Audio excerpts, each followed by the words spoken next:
Friends, if you want to watch the super hit movie The Toxic Avenger 2023 in English, then you must like this video. If you are visiting our channel for the first time, do not forget to subscribe to our channel. In today's video we are going to talk about one of the most unique reimaginings of a cult classic film. The movie is called The Toxic Avenger 2023, and it has gained a lot of attention both from longtime fans of the original and from new audiences who are discovering it for the very first time. Over the next few minutes we will cover everything about this film. You will learn what this movie is all about, where you can watch it, the creative choices made during production, and all the interesting behind-the-scenes facts. I will also guide you through the technical departments such as the music, cinematography, and editing. We will discuss the pre-production stage, the filming process, and the efforts put into post-production. On top of that, we will take a close look at the budget and box office performance of the film. Finally, I will give you a concise overview of the story and a short review of the plot while also breaking down the star cast performances and highlighting who played which role. By the end of this video, you will have a complete understanding of The Toxic Avenger 2023. The Toxic Avenger has a long history in cinema. The original movie was released in the 1980s and quickly became a cult favorite because of its mix of outrageous humor, over-the-top violence, and a surprisingly heartfelt story. It told the story of a weak and bullied character who after a tragic accident turned into a hideous yet powerful creature. Despite his monstrous appearance, he became a hero who fought against corruption and crime. This combination of horror, comedy, and satire gave the film a special place in the hearts of fans. Now in 2023, the filmmakers decided to reimagine this story for modern audiences. The new film brings updated visual effects, fresh performances, and a darker yet still comedic tone while paying respect to the original's legacy. When it comes to production, the pre-production stage played a major role in shaping how this reboot would stand out. The creators wanted to keep the spirit of the original alive, but at the same time introduce a cinematic style that would appeal to today's moviegoers. This meant planning new costume designs, creating detailed prosthetics, and designing sets that mix both gritty realism and comic book style exaggeration. The filming took place in carefully chosen locations that gave the movie a raw and industrial feel. Special effects teams worked hard to balance practical effects with digital enhancements so that the film could feel authentic without losing its modern appeal. In the technical departments, the movie stands strong. The cinematography uses dark shadows, neon lighting, and dynamic camera angles to create a grim but vibrant atmosphere. The music score complements the mood by mixing heavy rock tones with eerie background sounds. The editing is sharp and keeps the pacing engaging, which is very important for a film that blends action with dark comedy. The post-production team polished the visuals and audio so that the final product feels smooth and immersive. Budget and box office performance are always important factors. The Toxic Avenger 2023 was made with a moderate budget compared to big Hollywood superhero films, but it managed to use its resources wisely. By focusing on creativity and practical craftsmanship, the filmmakers delivered a visually impressive movie without relying on an extremely large budget. At the box office, the film attracted both nostalgic fans of the original and curious new viewers, which helped it gain attention internationally. While it may not have the numbers of a mainstream blockbuster, it successfully established itself as a standout in the horror comedy genre. Now let's move on to the story overview. The movie follows the main character who is an ordinary man living a difficult life. He works a simple job and faces daily struggles while being looked down upon by society.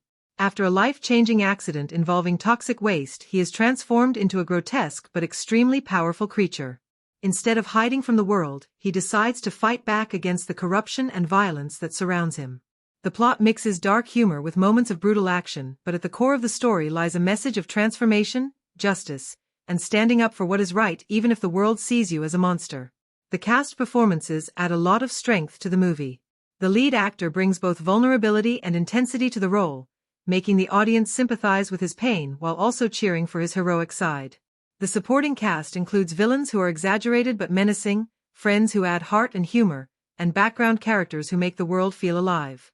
Some standout moments come from the clever dialogue exchanges, the chaotic action scenes, and the emotional beats where the protagonist struggles with his new identity. Each actor plays their part with commitment, which helps elevate the film beyond simple parody. In conclusion, The Toxic Avenger 2023 is more than just a remake. It is a bold reimagining that honors the spirit of the original while adapting it for a new generation. It mixes practical effects, sharp humor, strong performances, and creative filmmaking to deliver a movie that stands apart from typical superhero or horror films. Whether you are a long-time fan or a first-time viewer, this movie offers a unique cinematic experience that combines nostalgia with fresh energy. So friends, if you want to know everything about the Toxic Avenger 2023, make sure to watch this video till the end and do not forget to subscribe to our channel for more detailed movie explanations. Winston Gooze, played by Peter Dinklage, is a weary janitor and struggling stepfather trying to hold life together for Wade, played by Jacob Tremblay, after the death of his wife Shelley, played by Rebecca O'Mara. Crushed by illness, mounting costs, and a petty supervisor, Winston reaches a breaking point when his pleas for help collide with the interests of ruthless industrialist Bob Garbinger, played by Kevin Bacon. Bob runs the city through fear and bribery, leaning on his oddball brother Fritz Garbinger, played by Elijah Wood, who manages the Killer Nuts, a theatrical shock rock band that also moonlights as a squad of hired killers. After a confrontation leaves Winston targeted as a loose end, the Killer Nuts abduct him and, in a botched hit, dump him and his beloved mop into a vat of toxic sludge. The transformation is immediate and grotesque. The broken man mutates into a hulking vigilante, the Toxic Avenger, with Dinklage voicing the character and performer Luisa Guerrero bringing the creature to life in the suit. At first, Winston hides, terrified of what he has become, but a street attack forces him to act. In a burst of violent slapstick, he saves bystanders with his glowing mop, discovering that his new body is nearly indestructible and capable of messy justice. Mayor Togar, played by Sarah Niles, worries about the headlines while relying on Garbinger money to keep power. Winston wants only to keep Wade safe, but distance grows between stepfather and son as Wade senses secrets and thinks Winston is abandoning him. J.J. Doherty, played by Taylor Page, an eco-minded activist battling the city's toxic grip, recognizes the pattern behind the new vigilante's rescues and pushes Winston toward purpose rather than rage. With JJ as partner in conscience, Toxie turns random brawls into a campaign, smashing supply lines, humiliating killers, and exposing phony philanthropy. Fritz counters with a smear that paints Toxie as a freak and kidnaps Wade to draw the monster into a trap. The Killer Nuts stage a lurid ambush that doubles as a stadium-style spectacle, but Toxie plows through their choreography, using the mop like a lance and turning their props against them. Bud Berserk, played by Julian Kostoff, and Thad Barkabas, played by Johnny Coyne, throw everything at him, yet each grotesque stunt only strengthens Toxie's resolve. When Winston finally corners Fritz, the truth lands ugly and simple. The brothers treat people as disposable inventory, and Winston was just the latest cost of doing business. The final act drives him straight at Bob Garbinger's headquarters for a showdown built of comic book bravado and grindhouse mayhem. Guthrie Stawkins, played by David Yao, leads a security gauntlet that Toxie answers with improvised gags and splattery payback. Winston pushes through labs of glowing waste and PR trophies, a museum of the damage Bob exported to the streets. Bob, ever the salesman, tries to buy time with contracts and threats, then unleashes his last line of defense in a gaudy set piece that turns his showroom into a demolition arena. The fight crescendos with a choice that defines the hero: destroy everything to erase his pain, or protect the people who still believe in him. Winston chooses the harder path, saves the hostages, and exposes the Garbinger machine to the public that once cheered it. Wade finally understands that Winston never stopped trying to be a father, even when the world reshaped him into a monster. In the aftermath, rumors swirl of more freaks and more chemicals under the streets, and a cheeky stinger teases that the legend of the Toxic Avenger is only beginning. As a cast snapshot, Peter Dinklage anchors the pathos and gallows humor of Winston and Toxie, Jacob Tremblay brings stubborn sweetness to Wade, Taylor Page is steel and warmth as JJ, Kevin Bacon plays Bob with oily charm and menace, Elijah Wood makes Fritz a twitchy ghoul, and Sarah Niles, Julia Davis as Kissy Sternovan, Julian Kostoff, Johnny Coyne, and David Yao fill out the ranks of enablers and victims. The result is the arc of a small man crushed by systems who becomes a messy symbol of resistance, fighting not to indulge revenge, but to keep a family and a city alive. The Toxic Avenger 2023 opens with an image that immediately grounds us in Winston Gooze's world. He is a janitor working in a grimy facility, a man already worn down by illness, financial pressure, and the responsibility of being a stepfather to Wade. The opening sequence sets the tone with a mix of dark humor and realism.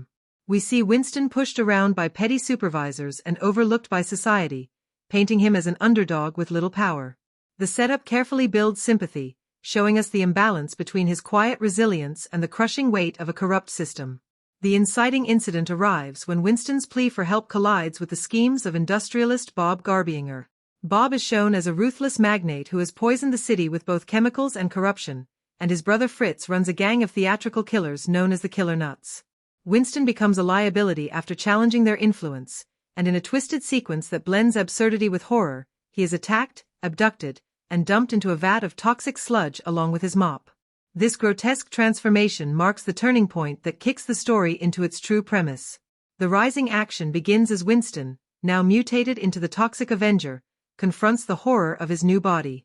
He hides in shame, but the film pushes him into action through an early rescue scene where he instinctively uses his glowing mop to defend strangers from a street attack. This moment reveals both his new powers and the comedic yet violent tone of the film. From here, the narrative steadily escalates, layering in characters like activist J.J. Doherty, who recognizes the potential in this strange hero, and Mayor Togar, who is torn between maintaining order and appeasing Garbinger. The rising action is also about Winston's fractured relationship with Wade. The boy feels abandoned, not knowing the truth of what his stepfather has become, and these emotional beats deepen the character journey beyond simple action. The film introduces a major mid-film turn when Fritz and the Killer Nuts launch a public smear campaign against the Toxic Avenger, painting him as a freakish menace. This not only complicates Winston's mission but also isolates him further from Wade. At the same time, J.J. steps into the role of mentor and moral compass, urging him to channel his anger into targeted resistance rather than chaotic destruction. The narrative here balances slapstick gore with genuine emotional stakes, and it is in this stretch that the movie establishes its rhythm of outrageous set pieces tied to deeper personal struggles. A second turning point comes when Wade is kidnapped, forcing Winston to confront his deepest fear, losing the family he has left. The kidnapping leads into one of the film's biggest set pieces, a stadium-style ambush orchestrated by Fritz. The Killer Nuts stage an over-the-top performance meant to humiliate Toxie while destroying him, but the battle backfires as Winston cuts through the spectacle with improvisational brutality. This sequence combines grindhouse excess with satirical commentary on how violence is packaged as entertainment. It also represents the emotional peak of the film, as Winston's fury is no longer just about survival but about reclaiming his role as protector. From here, the narrative pushes into its climax with a direct assault on Garbinger's headquarters.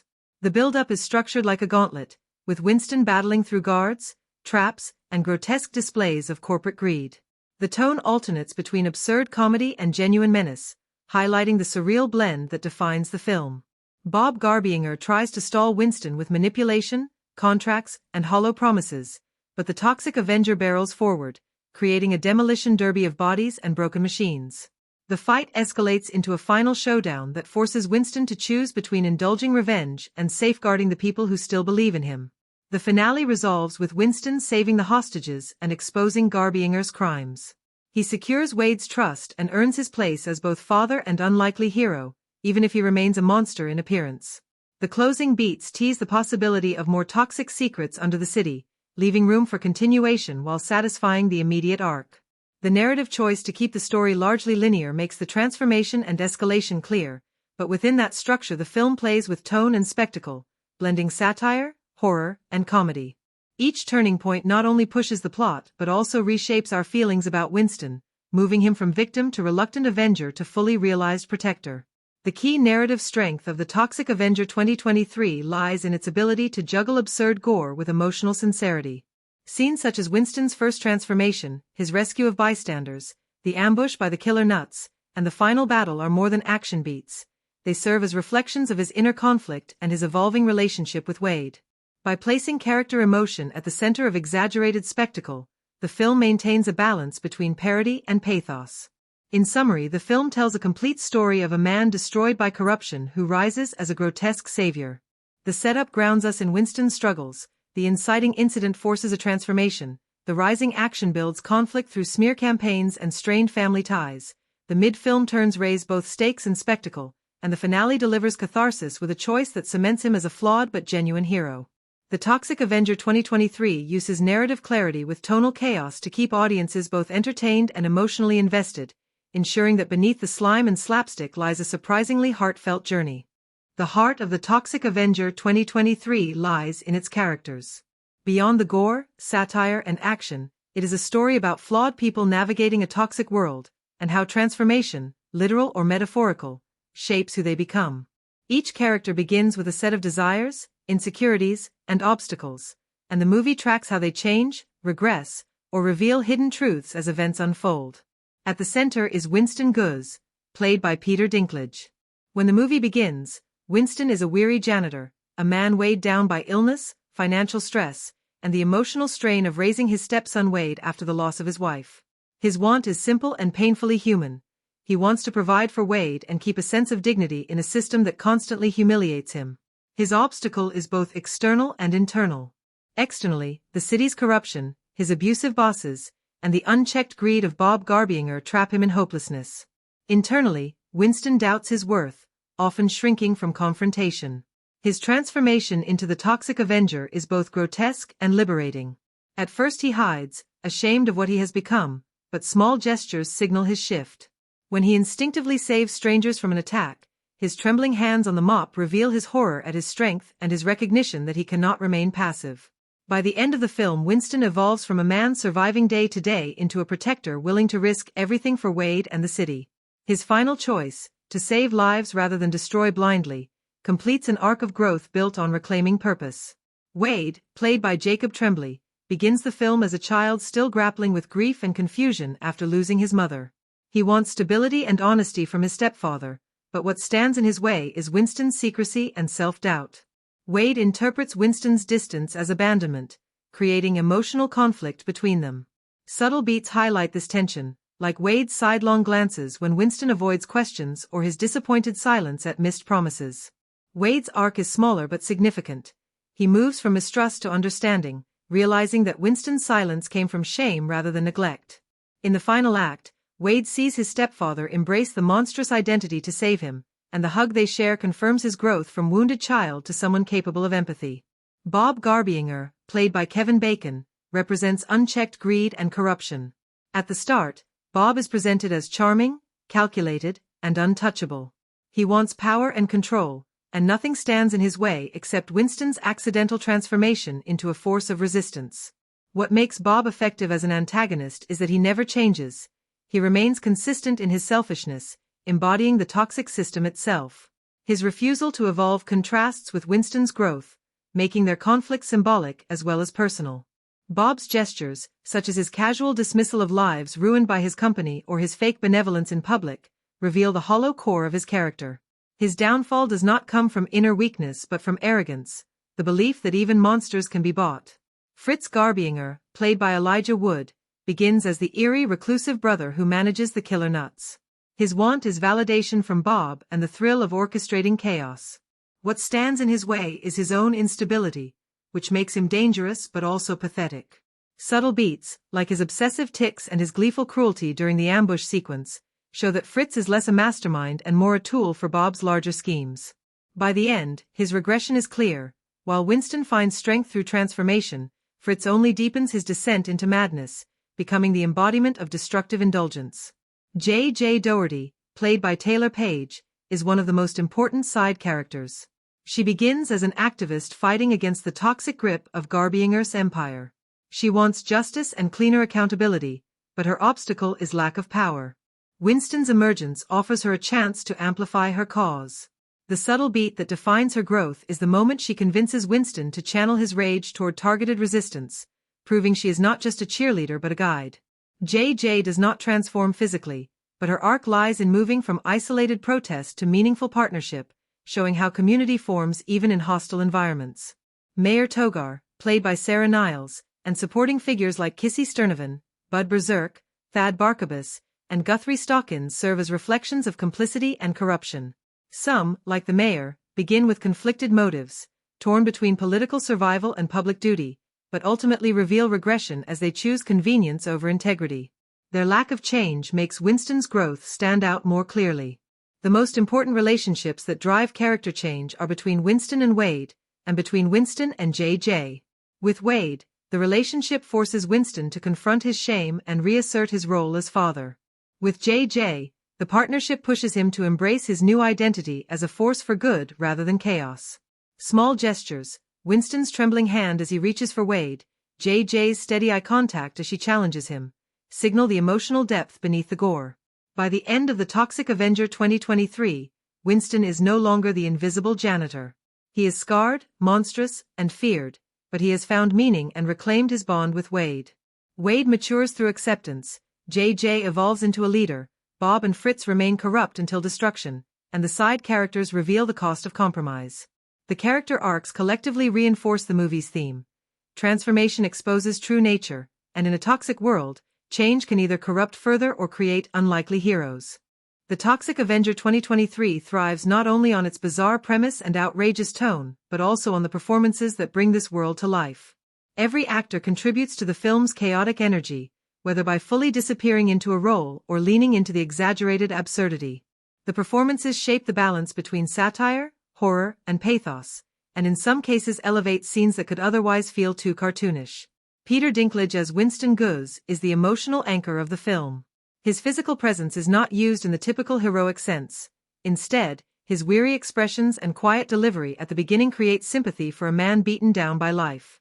His performance is strongest in subtle moments, such as when Winston gently speaks to Wade about trying to make ends meet.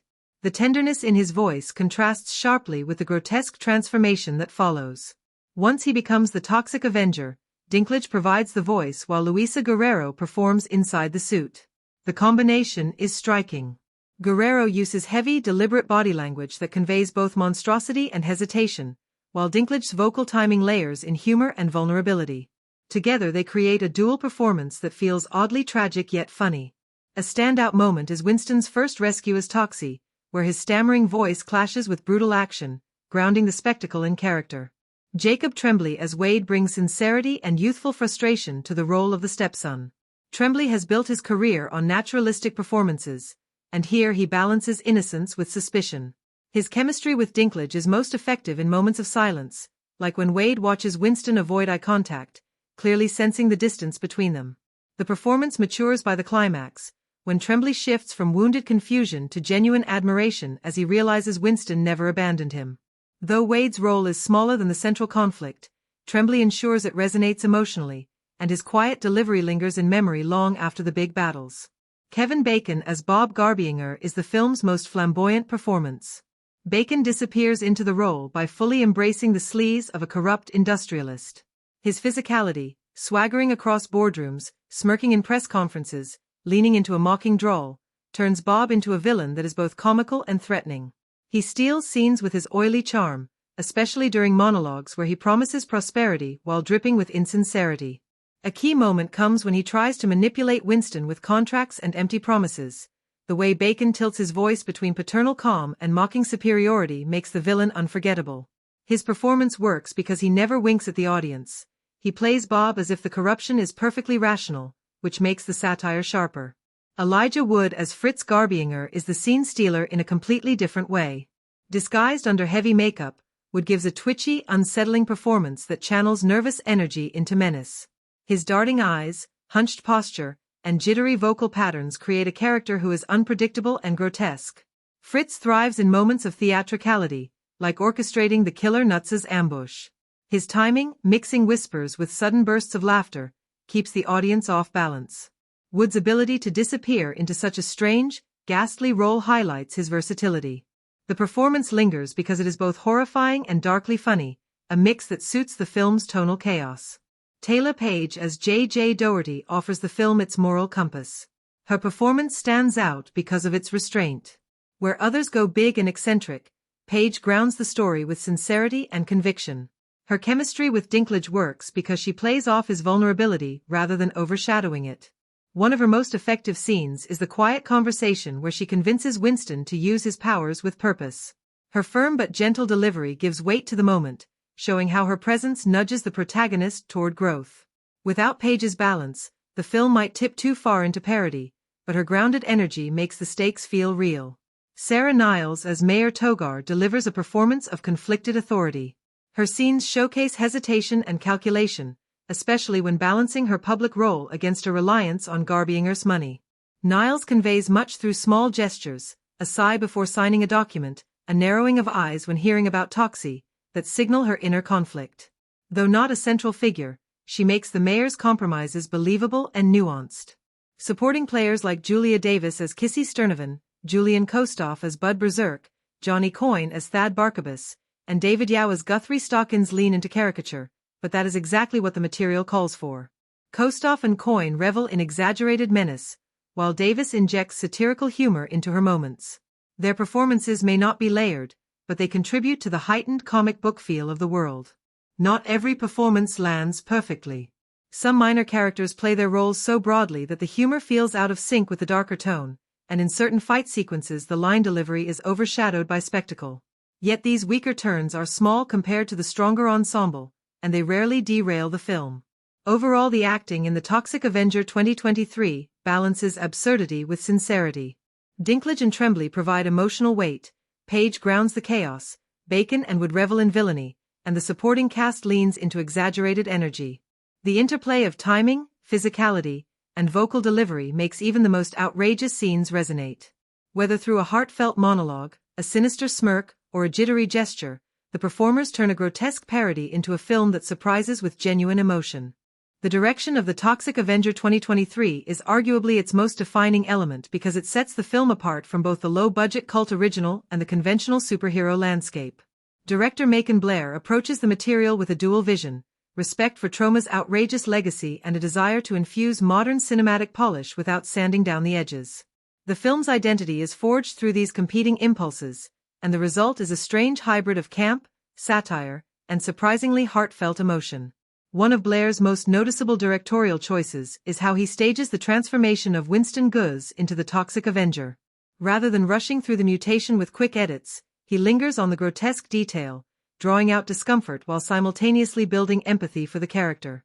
Close-up shots focus on Winston's anguished face while the editing slows just enough to emphasize the physical and psychological toll of becoming a monster. This careful pacing contrasts with the frantic, cartoonish violence that follows, creating a rhythm where horror and humor constantly collide. Blair's handling of tone is especially important in a film like this. He leans into absurdity but resists letting it collapse into parody. The violence is over the top, with heads crushed and limbs flung in slapstick exaggeration, but the camera framing and the actor's committed delivery keep it grounded in its own world rather than dismissing it as pure joke. He knows when to let a gag breathe, such as a villain overreacting to Toxie's entrance, and when to cut quickly to maintain shock value. The result is a tonal balance where grotesque action can coexist with emotional sincerity, particularly in the father-son dynamic between Winston and Wade. The director also demonstrates an eye for staging action sequences that maximize spectacle without losing clarity. Many modern superhero films rely heavily on CGI spectacle and rapid cuts, but Blair opts for more practical effects and deliberate framing. The action often uses medium and wide shots to showcase choreography rather than hide it, which keeps the brutality readable and the humor sharp. The killer nut sequence is an example. The camera captures the gang's chaotic energy through wide frames, while sudden close-ups on their exaggerated reactions add to the comedic absurdity. Blair's choice to emphasize physicality over computer trickery strengthens the film's tactile, grimy feel. When it comes to guiding actors, Blair proves particularly skilled at drawing out contrasting styles. He allows Kevin Bacon and Elijah Wood to push their characters into theatrical extremes, while grounding Peter Dinklage and Taylor Page in more emotionally sincere territory. This balance is a directorial strategy that mirrors the tonal duality of the film itself. By creating space for over-the-top villainy alongside heartfelt performances, Blair ensures that the audience can laugh at the absurdity while still caring about the protagonist's journey. Visually, Blair avoids the polished sheen of most modern comic book adaptations. Instead, he embraces a grittier aesthetic. Lighting choices often emphasize shadows, fluorescent glows, and muted palettes, making the town of Saint Romain feel polluted and corrupt. In contrast, moments of genuine connection, such as Winston bonding with Wade, are lit with warmer tones, subtly reinforcing the emotional beats.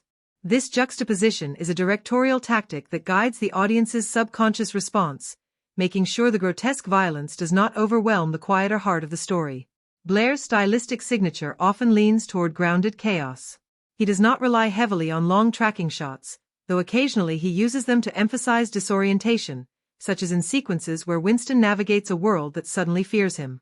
More commonly, he employs abrupt cuts and jarring tonal shifts, which serve both as homage to Troma's anarchic editing style and as a way of keeping the audience unsettled. These choices are risky, because they sometimes interrupt narrative flow, but they also maintain the film's anarchic energy. There are moments where Blair's direction falters. The pacing in the second act occasionally drags, particularly in scenes involving corporate exposition. His decision to linger on boardroom exchanges between Bob Garbinger and political figures stretches the satire thin, weakening momentum. Similarly, a few comedic beats are allowed to overstay their welcome, dulling their impact. These missteps highlight the challenge of juggling so many tonal registers at once. Still, the overall vision is consistent enough that the film never collapses under its own weight. Another strength of Blair's direction lies in his treatment of the grotesque. Rather than hiding the absurd violence, he leans into practical gore effects, framing them with confidence.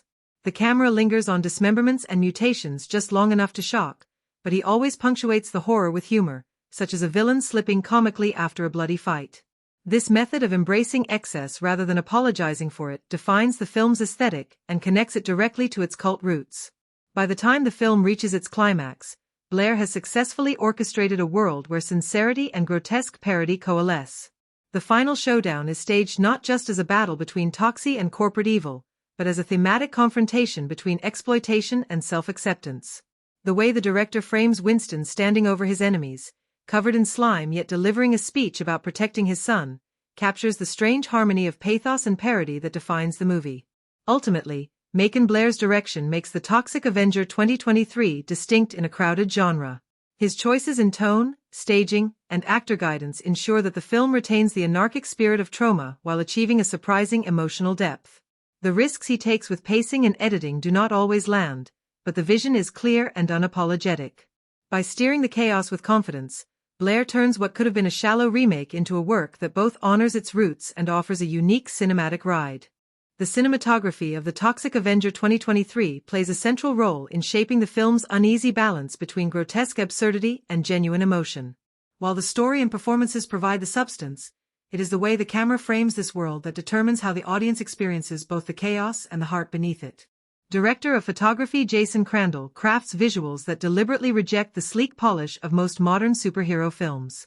Instead, he leans into grit, grime, and deliberately exaggerated contrasts that mirror the offbeat, satirical tone of the film. From the opening scenes, the camera sets the mood of Saint-Romain as a polluted and corrupt place. Wide establishing shots present the cityscape as claustrophobic rather than expansive, with muted industrial colors and fluorescent glows that suggest decay. The palette favors greens, browns, and sickly yellows, visually underlining the toxicity that defines both the environment and the people who exploit it. When Winston Gooze is still an ordinary man, the cinematography reflects his smallness through tighter framing and flat lighting. He is often shot in corners of frames or behind clutter, visually reinforcing his invisibility and powerlessness within society. When Winston undergoes his transformation into the Toxic Avenger, the cinematography shifts in deliberate and striking ways. The mutation sequence is lit with harsh shadows and oversaturated colors that distort reality, immersing the audience in Winston's nightmare. Extreme close-ups linger on oozing textures and skin ruptures, and the camera's refusal to cut away too quickly forces us to share his horror. The lighting here is not just decorative, it becomes thematic, signaling his rebirth in a world where grotesque appearance becomes both curse and weapon. Once he emerges as Toxie, the film embraces a broader range of framing. Action sequences frequently employ wide shots to showcase the physicality of practical effects and the brutality of his attacks. In moments of violence, the camera movement often becomes sudden and jarring, with whip pans and abrupt zooms heightening the chaotic energy. By keeping much of the combat visible within the frame rather than hiding it with rapid editing, the cinematography emphasizes the grotesque humor of exaggerated gore. A fight with the gang known as the Killer Nuts is a perfect example. Wide group shots highlight their chaotic energy, while punchy close-ups capture exaggerated reactions and blood-spattered punchlines. In contrast, the more emotional sequences rely on intimacy achieved through softer lighting and tighter framing. Scenes between Winston and his son Wade are shot with warmer tones and shallower focus, allowing background chaos to blur while centering their bond. The visual language here signals tenderness amid horror, reminding the audience that beneath the monstrous exterior lies a father struggling to connect. This interplay between cold, grotesque action lighting and warm, humanizing glow builds a visual rhythm that supports the tonal balance of the story. Another notable strength of the cinematography is its creative use of contrast between grotesque spectacle and quiet human moments. When the villains occupy the screen, the palette shifts towards sterile whites and artificial neons, highlighting the unnatural excess of corporate and political corruption. In contrast, Toxie's world is shot with grime, shadows, and textures that feel tactile and real. This opposition visually reinforces the thematic divide between corrupt power and flawed but genuine humanity. The film also uses framing to underline character psychology. Before his transformation, Winston is often positioned low in the frame or pushed to the edges, making him seem insignificant. After becoming Toxie, however, the camera begins to shoot him from slightly lower angles, subtly amplifying his physical dominance and newfound presence. Yet Blair and Crandall resist, making him purely heroic. Shadows often obscure part of his mutated face, reminding the audience that his power comes at a heavy cost. Some of the most memorable compositions arrive during moments where humor and horror intersect. For instance, when Toxie dispatches a villain in a brutally inventive way, the camera lingers just long enough on the absurdity of the aftermath, blood splattering in exaggerated arcs, framed almost like abstract art. These shots are not purely decorative, they define the film's identity as both grotesque and gleefully self-aware. Similarly, the use of lingering close-ups on horrified bystanders or exaggerated villain reactions turns what could be one-note gore into a layered comic performance captured through visual timing. Lighting is used not just to set mood, but also to reinforce themes of corruption and transformation. Fluorescent overhead lights in corporate offices wash out characters, making them appear sickly and soulless. By contrast, the flickering, uneven lighting in back alleys and grimy streets creates a sense of danger but also vibrancy, suggesting that authenticity thrives even in chaos. The mutation scenes employ chiaroscuro-inspired lighting, pulling Winston's body into half-shadow as if to signal the duality of his existence. These deliberate choices make the cinematography integral rather than ornamental. Of course, the cinematography is not flawless. Some viewers may find the overuse of sickly green filters heavy-handed, as it occasionally pushes atmosphere into distraction. There are also moments when handheld camera work during chaotic action becomes too disorienting, blurring rather than emphasizing physical impact. These are missteps of excess, where style temporarily overtakes clarity. Still, they fit within the anarchic energy that the film embraces, and they rarely undermine the overall vision. By the time the film concludes, the visual language has fully established its rhythm. Grotesque violence framed with clarity, intimacy lit with warmth, corruption highlighted through sterile artificiality. The final confrontation crystallizes these approaches in one sequence. Wide shots showcase Toxie's physical dominance, harsh lighting exposes the villainy of corporate elites, and the camera lingers on Winston's monstrous yet resolute face.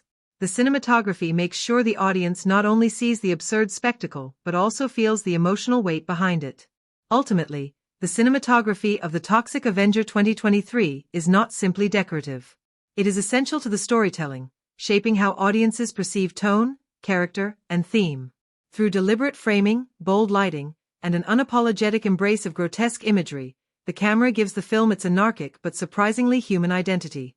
Even when its choices risk going too far, they remain memorable, ensuring that images from this outrageous reimagining will linger long after the credits roll. The editing and pacing of the Toxic Avenger 2023 are central to how the film balances its chaotic mix of grotesque humor, satirical commentary, and emotional undertones. Editing is the invisible force that shapes how the story is delivered, whether scenes flow seamlessly or jar the viewer, and how rhythm keeps audiences engaged across the acts. This film embraces an editing style that is intentionally uneven, leaning into abrupt cuts and moments of deliberate awkwardness, yet also finding surprising restraint when the story pivots toward emotion. The result is a rhythm that mirrors the film's anarchic personality, though not without moments of imbalance. The opening act sets its pace with quick transitions designed to establish setting and character efficiently. Early scenes cut rapidly between Winston Gooze's mundane, unfulfilling life and the corrupt forces of Saint Romain. The editing here emphasizes contrast. On one hand, we see Winston's quiet, almost stagnant existence with longer takes and slower movement, and on the other hand we are thrust into corporate boardrooms and violent gang activity through sharp cuts and short, punchy sequences. This dual rhythm not only builds the world, but also visually sets up the disparity that fuels Winston's transformation. When the transformation occurs, the editing shifts into overdrive. The sequence is constructed with fast-cutting, layered visuals, and abrupt transitions that disorient the audience, reflecting Winston's agony. This is one of the moments where editing becomes storytelling rather than mere assembly. Shots linger just long enough on grotesque imagery before snapping away to another detail, creating a fractured rhythm that mirrors the character's psychological and physical break. It is jarring, but purposefully so, demanding that viewers share in the chaos of rebirth. Once Toxie is introduced, the pacing embraces a different rhythm. Action sequences often favor continuity editing that keeps the violence legible, relying on practical effects rather than hiding gore behind frantic cuts. For example, when Toxie faces the Killer Nuts Gang, the editing balances wide shots of group chaos with sharp inserts of individual blows, creating rhythm that alternates between spectacle and detail.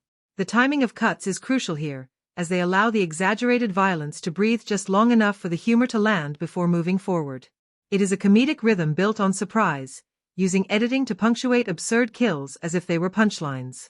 However, the film also knows when to pull back. Emotional scenes, particularly those involving Winston and his son Wade, rely on slower pacing. The editing lets moments breathe with longer takes, soft transitions, and restrained cross-cutting. By avoiding constant interruptions, the film trusts silence and stillness to communicate intimacy. These choices contrast sharply with the frantic rhythm of the action, highlighting how editing modulates tone.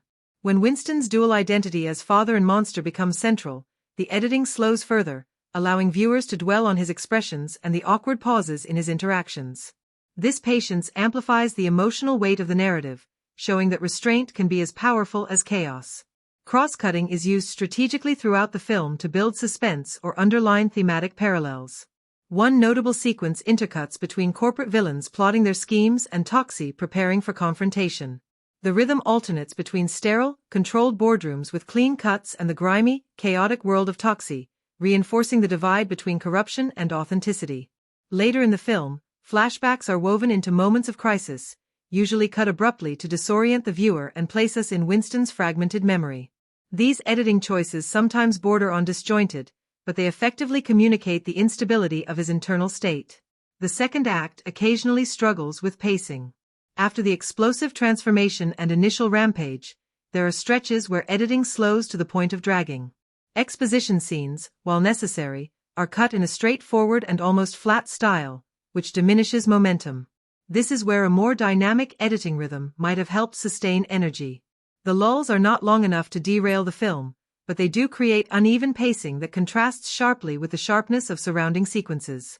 The climax pulls the editing together into a crescendo. The final showdown is constructed with escalating cuts that alternate between wide battle chaos and tight character moments. Rapid-fire sequences create urgency, but the film avoids overcutting, maintaining clarity of geography and action. Importantly, the editing here mirrors emotional stakes. The rhythm quickens when Toxie's rage explodes, then slows in deliberate beats when he faces choices that reveal his humanity. The contrast between speed and stillness gives the climax weight, ensuring it does not dissolve into mindless spectacle. Transitions throughout the film are deliberately rough at times. Hard cuts and abrupt tonal shifts are part of the anarchic aesthetic, making the audience feel slightly unsettled. While this approach reinforces the irreverent tone, it risks alienating viewers who prefer smoother continuity. Yet this roughness is consistent with the film's punk sensibility. It embraces imperfection and discord as stylistic identity rather than technical oversight. Ultimately, the editing of the Toxic Avenger 2023 is a study in contrasts. It is rapid and chaotic when violence or absurdity take center stage, and measured and patient when emotion demands space. The pacing is uneven by design, creating moments of exhilaration and moments of lull, sometimes successfully and sometimes less so. Flashbacks and cross-cutting enhance psychological depth, though at times they disrupt clarity. Still, the overall rhythm suits the film's personality, unpredictable, messy, but committed to its own identity. The film demonstrates how editing can amplify both emotion and absurdity. Well-timed cuts make gore hilarious, pauses make emotion resonate, and rapid montages convey the overwhelming nature of transformation. Missteps in pacing do exist, but they are part of the film's raw energy. In the end, editing and pacing are not just technical elements but core to how this version of the Toxic Avenger builds its anarchic rhythm and carves out a unique cinematic voice. The soundtrack and score of the Toxic Avenger 2023 operate as more than background decoration. They function as an essential storytelling device that shapes tone, reinforces themes, and intensifies the viewing experience. In a film that walks a tightrope between grotesque comedy, gory action, and moments of heartfelt emotion, music provides the glue that holds these tonal shifts together. Whether through pounding industrial beats, ironic uses of upbeat licensed songs, or carefully chosen silences, the sonic design of the film is one of its most carefully constructed elements. From the very first sequence, music sets the tone. The film opens with an understated yet eerie score that underscores Winston Gooze's mundane life. Soft, almost melancholic motifs play in the background, highlighting his loneliness and invisibility. These subtle cues serve as an early signal of his emotional state, making it clear that music will guide the audience's understanding of character long before words do. When the camera lingers on Winston walking through sterile hallways or returning to his modest home, the score leans on low strings and electronic hums, creating an atmosphere of emptiness that mirrors his inner despair. Once the transformation occurs, the musical language changes drastically. The score embraces distortion, chaotic electronic textures, and industrial rhythms that explode alongside Toxie's rebirth. The transformation sequence is not only visually overwhelming but also orally abrasive, with screeching tones layered against a pounding beat. This music does not simply accompany the scene, it embodies the pain and disorder of the moment. By manipulating sound design and score in tandem, the film makes the transformation not just seen but felt, assaulting the senses in a way that captures Winston's disorientation. Licensed music is used throughout the film in moments of ironic contrast. During scenes of extreme violence, upbeat pop tracks or classic rock songs often play in the background, amplifying the comedy of absurd gore. This tonal clash is deliberate. For example, in one fight sequence with the Killer Nuts Gang, a cheerful radio hit blasts over the carnage, making each gruesome kill feel like a punchline. The editing leans into the rhythm of the song, syncing moments of impact with the beat, creating a musical choreography of mayhem. Without these ironic music choices, the violence might feel overly grim, but paired with ironic tracks, it becomes absurd and darkly humorous. The film also employs recurring motifs attached to characters. Winston's pre-transformation theme is soft and melancholic, but as Toxie, his motif evolves into something more distorted and heavy, echoing fragments of the original melody but now buried under layers of distortion and percussion. This musical continuity ties the two identities together, reminding viewers that despite the grotesque exterior, Toxie remains Winston at his core. Villains, by contrast, are accompanied by bombastic, exaggerated cues that border on parody. Corporate boardrooms echo with sterile mechanical beats, while gang encounters pulse with chaotic, punk-inspired riffs. This musical coding helps the audience immediately understand the nature of characters without relying solely on dialogue. Silence is another crucial part of the film's soundscape. In several emotionally charged scenes, the score drops out entirely, allowing silence to dominate. When Winston interacts with his son Wade, moments of stillness are deliberately unscored, giving weight to their relationship. These silences function as a counterbalance to the film's usual noisy, anarchic sound design. By stripping away music, the filmmakers draw attention to the raw humanity of these moments, ensuring they are not lost beneath layers of absurdity. The pacing of the soundtrack is also carefully calibrated to the rhythm of the story. Fast-paced electronic beats propel action sequences, while slower, atmospheric cues stretch out moments of dread or anticipation. In the second act, where the narrative slows and explores Winston's dual identity, the score reflects this tonal shift with longer, drawn-out notes and ambient layers. This deliberate slowing of the sonic rhythm mirrors the editing's attempt to give space for emotional depth, even if some viewers might feel the energy dips too heavily here.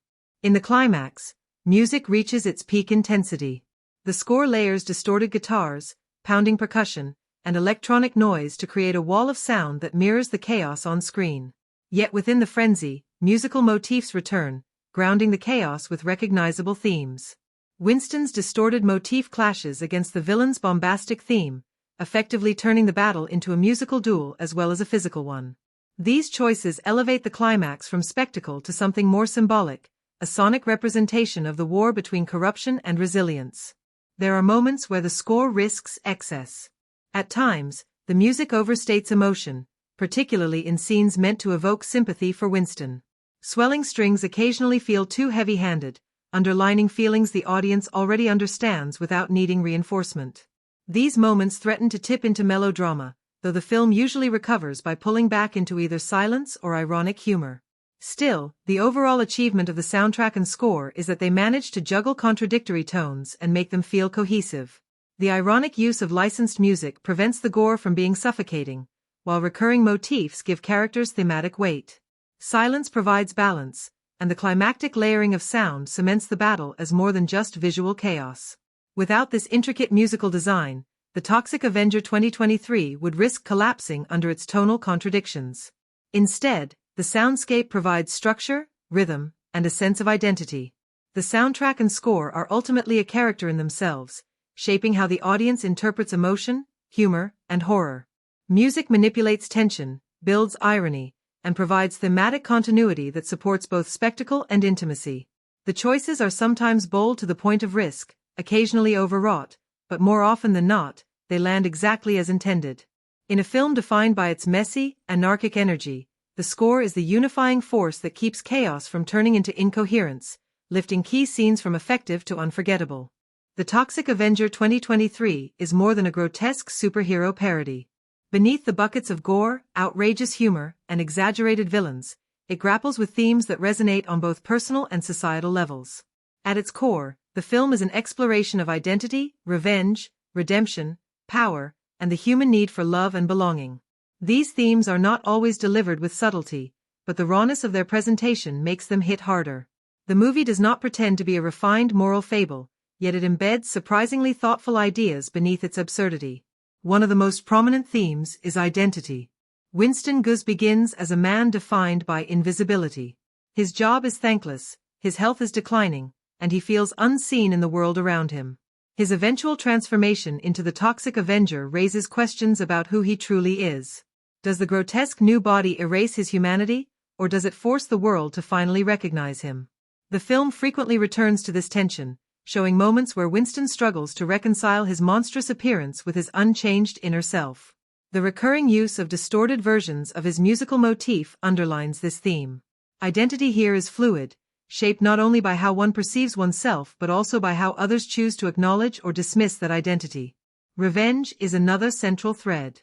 The transformation gives Winston both the power and the impulse to strike back against those who oppressed or ignored him. His violent crusade against corrupt corporations, gangs, and authority figures is painted with both catharsis and unease. The over-the-top gore and absurd brutality often make his vengeance feel comedic, but beneath the laughter lies a more uncomfortable truth. The powerless often fantasize about punishing the powerful. The film understands the primal appeal of revenge but complicates it by showing how easily righteous fury slips into grotesque spectacle. It never condemns Winston outright, but it asks the audience to question whether his justice is truly noble or simply another form of corruption. Running parallel to revenge is the theme of redemption. Winston is not just a monster bent on destruction. He is a father, a man desperate to make things right for his son Wade. His grotesque new existence becomes an opportunity to provide protection and to right some of his personal failures. Redemption in the film is not about erasing mistakes but about transforming them into acts of love and resilience. This duality is powerful. The same toxic accident that deforms him becomes the catalyst for his moral reawakening. The film uses this irony to suggest that redemption is often born out of pain and loss rather than triumph. Power and corruption are also woven throughout the narrative. The villains represent unchecked corporate greed, political hypocrisy, and violent chaos. They abuse their positions without remorse, treating people as disposable resources. By contrast, Winston's newfound power is grotesque, unstable, and destructive, yet it is directed toward defending those who cannot defend themselves. The juxtaposition asks a simple but important question: what makes power legitimate? Is it its source or its application? The Toxic Avenger suggests that true legitimacy comes not from how clean or respectable power looks, but from how it is used to shield rather than exploit. Fear operates both as a personal and collective theme. Winston's mutation initially makes him the subject of horror, not admiration. Crowds recoil, enemies laugh, and even allies struggle to look at him without disgust. The film forces viewers to consider how society treats those who look different, those who cannot fit into conventional molds of beauty or normalcy. Yet fear is also a weapon in Toxie's arsenal. The same appearance that isolates him becomes a tool to terrify villains, giving him an edge in battle. By flipping fear into strength, the film reframes monstrosity as something that can be reappropriated rather than simply endured. Love grounds the story amid its chaos. The relationship between Winston and Wade is one of the few sincere emotional anchors in the film. Their moments together strip away the grotesque veneer and remind the audience of the humanity still at the center of the monster. Love here is not presented as a cure or as a denial of monstrosity, but as an acceptance.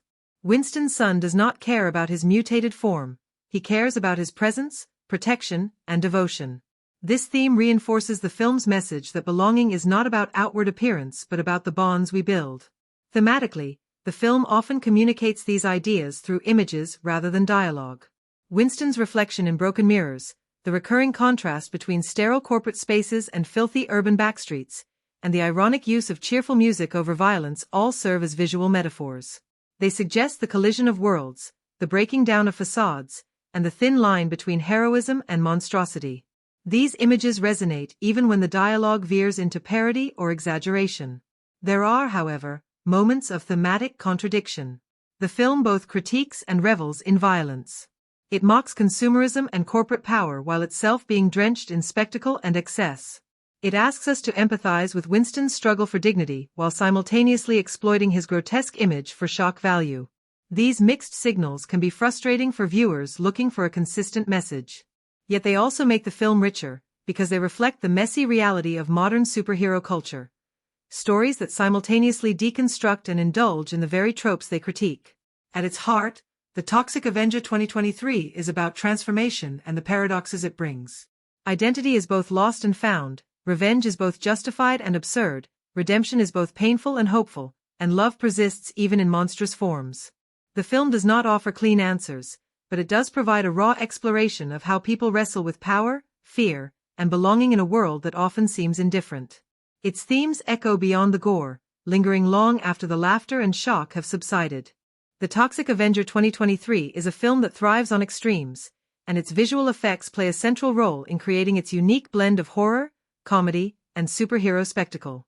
Unlike many modern comic-inspired films that rely almost entirely on CGI, this movie combines digital artistry with practical effects in a way that pays homage to its cult origins.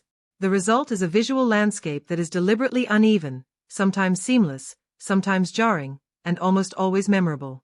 One of the most striking choices is the heavy reliance on practical gore effects. Director Macon Blair and the production team clearly wanted to capture the spirit of Troma Entertainment's low-budget legacy, where buckets of blood, exaggerated prosthetics, and over-the-top creature designs were part of the charm. When Winston transforms into the Toxic Avenger, the grotesque details of his mutated body are achieved largely through prosthetics, makeup, and costume work.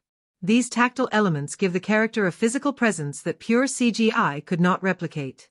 You can see the folds of melted skin, the uneven texture of his mutated muscles, and the exaggerated deformities that feel intentionally handmade.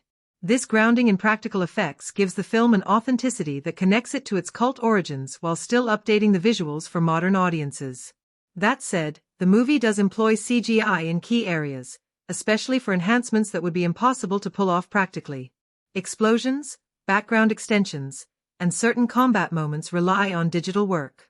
In particular, several sequences of Winston battling groups of enemies showcase compositing where practical gore splatters are layered with digital effects for added intensity. In these moments, the line between practical and digital is blurred, which enhances the experience rather than distracting from it. The combination creates a heightened reality that feels grotesque and cartoonish, which matches the film's tone. Motion capture is also used sparingly but effectively. Certain creatures and exaggerated villain designs require digital augmentation, and while these characters are still grounded in practical suits or props, CGI adds movement and fluidity that would be difficult to achieve otherwise. For example, when Winston unleashes bursts of toxic sludge during fights, the liquid textures and splatter effects are digitally rendered. While obviously artificial, they are stylized to fit the satirical nature of the film. This prevents them from feeling out of place, since hyper-exaggeration is the point. Some of the most technically brilliant moments come during large-scale action sequences where practical sets are combined with heavy digital manipulation. In one fight that takes place in a grimy industrial setting, the use of green screen background extensions creates an environment that feels larger and more dangerous than the physical set alone. Sparks, chemical smoke, and glowing toxic waste are digitally added to build a surreal atmosphere. These composited layers create a sense of immersion that elevates the stakes of the battle without overshadowing the actors. The film also experiments with visual tone through VFX. At times, the colors are deliberately oversaturated, with glowing greens and toxic yellows dominating the palette. These hues are digitally intensified in post-production to reinforce the grotesque energy of the world. This stylization makes the Toxic Avenger's powers feel otherworldly, not just monstrous. The exaggerated neon glow of his toxic attacks is particularly effective in dark environments, turning each fight into a bizarre blend of horror and camp spectacle. Still, not all the digital work is flawless. There are moments where the CGI looks rushed or slightly out of place. A few wide shots, particularly those involving large-scale environmental destruction, reveal budget limitations. Buildings collapsing or toxic waste flooding streets sometimes lack the weight and texture of real objects, making them stand out against the more grounded practical gore. These moments risk pulling viewers out of the experience, especially when placed next to effects that feel tactile and visceral. However, even these flaws arguably add to the film's chaotic charm, since rough edges have always been part of the Toxic Avenger's DNA. One of the most successful aspects of the VFX is how it supports storytelling rather than simply showing off. The grotesque mutation effects are not just visual spectacle but also a metaphor for Winston's fractured identity. The toxic sludge splatters symbolize both his destructive power and the stain of corruption he is fighting against. The digital enhancements are used to reinforce these ideas rather than overwhelm them. Even in exaggerated fight scenes, the effects serve the narrative by heightening the absurdity of justice delivered through gore. Silence and restraint also play a role in the visual effects strategy. Not every sequence is overloaded with digital tricks. Some moments rely entirely on practical prosthetics or minimal enhancements, letting the raw presence of the Toxic Avenger carry the scene. For example, quieter interactions between Winston and his son are intentionally free of CGI, reminding viewers that beneath the spectacle lies a human story. This balance between bombast and simplicity makes the bigger effects sequences feel earned. In conclusion, the visual effects and CGI in the Toxic Avenger 2023 strike a delicate balance between homage and modernization. They are not flawless, and at times they feel intentionally messy, but that messiness is part of the film's chaotic appeal. Practical gore gives it a tangible, disgusting authenticity, while digital enhancements expand the scope and intensity of the world. At its best, the effects are seamless tools of storytelling that heighten themes of mutation, corruption, and transformation. At their weakest, they draw attention to budget limitations, but even then, they rarely feel like meaningless spectacle. Instead, the VFX remain an integral part of a film that is as much about absurd visual chaos as it is about character and theme. The Toxic Avenger 2023 is a film that leans heavily on its production design to build an immersive and deliberately exaggerated world. Unlike many glossy superhero films that sanitize their environments, this movie embraces grit, decay, and oddity. The sets and locations are carefully chosen and designed to strike a balance between realism and satirical excess, reinforcing both the grotesque humor and the social commentary at the film's core. The story begins with the world of Winston, the man who will become the Toxic Avenger. His living environment is intentionally cramped and cluttered, signaling his struggles and limitations before his transformation. The apartment is not just a neutral space, it speaks volumes about his character. Stained walls, broken furniture, and scattered belongings communicate both financial hardship and emotional weariness. These details are subtle but effective, allowing viewers to understand Winston's despair without the need for dialogue. The apartment set design grounds the character in a reality that feels lived in, not just staged. In stark contrast, the corporate and industrial settings where much of the corruption takes place are built to feel oversized, sterile, and intimidating. Large office spaces with gleaming surfaces, sterile lighting, and impersonal architecture emphasize the power imbalance between Winston and the antagonists. These sets are designed to dwarf individual characters, visually reinforcing the dehumanizing nature of the systems he is fighting against. When Winston eventually brings his toxic justice into these spaces, the grotesque gore splattering across clean walls makes a sharp visual statement. The clash between sterile corporate perfection and toxic chaos is one of the movie's most effective uses of production design. The industrial environments are another standout element. Factories, chemical plants, and waste facilities play a central role in both plot and atmosphere. Filming in real industrial locations, combined with constructed sets for more elaborate sequences, creates a sense of authenticity while allowing for controlled bursts of chaos. Rusted pipes, dripping walls, and looming machinery are not just background decoration, they are symbols of the corruption and decay at the heart of the story. The toxic waste barrels scattered throughout these environments provide not only visual texture but also narrative function, becoming props that shape the action. These locations are carefully dressed to feel oppressive, a world built on exploitation and pollution. One of the film's strengths is its use of contrasting locations to reinforce tone. The streets of the city are chaotic and grimy, with garbage-strewn alleys and flickering neon signs that call back to exploitation cinema of the 1980s while still feeling contemporary. Bars, run-down shops, and abandoned lots give the sense of a society left behind by wealth and power. By shooting in real locations rather than constructing every set, the film gains a texture of authenticity that studio builds alone could not achieve. Yet even in these real-world spaces, set dressing amplifies the grotesque. Graffiti, broken glass, and scattered toxic green lighting touches remind viewers that this is a heightened world where everything is pushed just slightly into the realm of the surreal. In contrast, domestic settings like family homes or Winston's interactions with his son offer a softer, more human dimension. These interiors are warmer, lit with softer tones, and decorated with small details such as children's toys, worn couches, and family photos.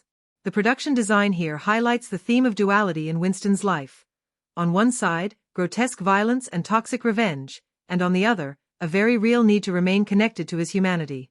By building sets that feel intimate and personal, the filmmakers give actors a space to ground their performances in emotional truth, which prevents the film from becoming purely spectacle.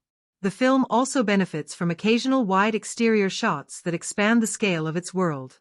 Sweeping industrial landscapes, polluted waterways, and looming city skylines create a sense of scope that reminds audiences of the larger stakes. These shots are often digitally enhanced, but the grounding comes from real locations. Choosing to film in areas with natural decay and industrial grit adds to the believability, as no amount of CGI can fully replicate the texture of rust, dirt, and urban neglect. Props and smaller set details are equally important in shaping the film's atmosphere. From toxic waste drums to grotesque medical equipment, the objects populating the world are chosen with care. The weaponry, makeshift gadgets, and even mundane items like dirty dishes or broken televisions add to the lived-in texture. These props do more than decorate, they become extensions of the characters and their struggles. For example, Winston's janitorial tools before his transformation are ordinary, but later they are reimagined into grotesque weapons, a clever production design choice that ties his identity as a cleaner into his mutated form of justice. What makes the set design truly effective is its ability to walk the line between parody and sincerity. The exaggerated filth of some locations may seem comedic, but it also underscores the themes of corruption and neglect. The pristine corporate towers may feel cartoonishly sterile, but they serve as biting commentary on greed and power. This duality is key to the film's tone, and production design is one of the main tools used to achieve it. In conclusion, the set design and location choices in the Toxic Avenger 2023 are integral to its success. They create a world that feels authentic yet heightened, dirty yet satirical, grounded yet grotesque. From Winston's cramped apartment to sprawling industrial landscapes, every environment contributes to the story's atmosphere and themes. Real locations provide texture and believability, while set dressing and props amplify the exaggerated, comic book-like tone. Most importantly, these spaces are not just backdrops. They are active participants in the storytelling, helping both the characters and the audience inhabit the strange and toxic world the film constructs. The script of the Toxic Avenger 2023 is one of the key elements that defines the film's tone, swinging between grotesque satire, heartfelt emotion, and absurd comedy. Dialogue in this film is deliberately uneven, at times sharp and biting, at other times intentionally exaggerated or clumsy to capture the campy spirit of the original. The writing does not strive for realism in every line but instead uses dialogue as a tool to balance parody with sincerity, a challenging task that does not always succeed but often entertains. The opening sections establish Winston as a sympathetic character through dialogue that is plain and understated. His conversations with coworkers and family members carry an everyday rhythm that grounds him in realism. When he interacts with his son, the dialogue softens, using simple phrases and gentle tones that communicate care and vulnerability. These exchanges are not witty or overly stylized but instead intentionally ordinary, providing a strong contrast to the bombastic dialogue that dominates after his transformation. The script uses this contrast to emphasize the transformation not only of Winston's body but also of his world. Villains in the film are given dialogue that leans toward caricature, loaded with insults, over-the-top threats, and satirical exaggerations. Corporate bosses and henchmen deliver lines that sound both menacing and ridiculous, underlining the absurdity of their power. For example, moments when executives discuss profits while casually ignoring human suffering highlight the film's critique of corporate greed. The language is sharp here, often bluntly stating ideas that in another film might be left as subtext. This lack of subtlety is intentional, keeping with the franchise's long tradition of satirical excess. One of the strengths of the script is its use of dialogue to double as a plot engine. Rather than relying entirely on narration or exposition dumps, conversations between characters often push the story forward. Exposition is embedded in exchanges that feel natural within the film's heightened reality. When Winston learns more about the corruption behind the toxic waste, it comes through interactions with those around him rather than a single monologue. This keeps the pacing brisk and prevents the script from bogging down in explanatory passages. At the same time, there are moments where dialogue feels padded or unnecessary. Certain comedic side exchanges, while entertaining on their own, do little to advance the story or deepen character. Jokes are sometimes repeated or stretched longer than needed, which can undercut tension. These scenes might have benefited from a rewrite to tighten emotional clarity or sharpen the humor. The balance between comedy and narrative momentum is not always consistent, and this is one of the areas where the script reveals its rough edges. Subtext, however, is used cleverly in certain key scenes. For example, when Winston attempts to reassure his son after his transformation, the dialogue does not directly address the horror of his appearance. Instead, the conversation revolves around love, safety, and presence. The unspoken reality of his grotesque condition hangs in the air, giving the scene emotional weight that goes beyond the words. Similarly, in confrontations with villains, some exchanges carry layered meanings, with Winston's words about cleaning or taking out the trash serving both as literal jokes and as metaphors for purging corruption. The script also recognizes the power of silence. There are several instances where the absence of dialogue communicates more than words could. After moments of violence or transformation, brief silences give the audience space to process both horror and absurdity. These pauses are carefully placed to prevent the film from becoming too overwhelming with constant verbal and visual noise. By using silence as a storytelling tool, the script adds variety to its rhythm and emphasizes key emotional beats. In terms of tone, the script embraces a camp sensibility, echoing the origins of the Toxic Avenger while updating it for modern audiences. Some lines are intentionally on the nose, designed to make the audience laugh at their bluntness or cringe at their excess. This approach will not work for everyone, as some viewers may prefer more subtlety, but within the context of the film's genre, it feels appropriate. The exaggerated nature of the dialogue matches the grotesque imagery and chaotic energy of the visuals. There are also moments where dialogue highlights the theme of identity. Winston's conversations about his worth, his struggles as a father, and his role in society resonate beyond the camp exterior. Even when delivered in simple words, these lines reveal the heart of the character. In contrast, villains speak in terms of dominance, wealth, and power, underscoring the thematic clash at the center of the story. The script deliberately pits these contrasting voices against each other, creating a dynamic that reinforces the film's message. Overall, the dialogue and script in The Toxic Avenger 2023 walk a fine line between absurd comedy and emotional sincerity. While not flawless, they succeed in giving the film its distinctive voice. The mix of ordinary, heartfelt exchanges with outrageous, over-the-top lines reflects the movie's identity as both a parody and a character-driven story. Even when certain passages feel padded or clumsy, the intention behind them is clear: to create a world where grotesque violence, satire, and genuine emotion can coexist. The dialogue is not always elegant, but it is never dull, and it remains central to the chaotic energy that drives the film. The Toxic Avenger 2023 is a strange but deliberate blend of genres, pulling elements from horror, action, comedy, and even heartfelt drama. This hybrid nature is both its strength and its weakness.